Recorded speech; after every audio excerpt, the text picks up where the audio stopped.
If God were all-powerful, he would be able to prevent all evil. If God were all good, he would want to prevent all evil. Evil does exist. Therefore, there is no all-powerful, all-good God. You see, the problem with this argument is the lack of understanding of the reason for the creation of the universe. The universe itself was not created to be good or bad. God created the universe as a temporary location for his creation to either choose to love or reject him.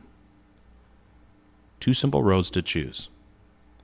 Because God gave us this free choice to either reject him or love him, he is a just God.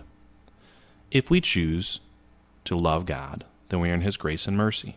If we choose to reject God, then there are symptoms. The world sees those symptoms, and we declare it evil. Strong arguments throughout history have been given to this question, such as free will, consequences of sin, afterlife redemption, mankind's limited knowledge, definition of evil as absence of good, and evil suggesting an ethical law. God's nature is love with the agency of freedom, which we call true love. The answer to evil. God is all-powerful and all-good, or you would not know how to define that which is evil. To describe evil is to have a standard opposite of evil.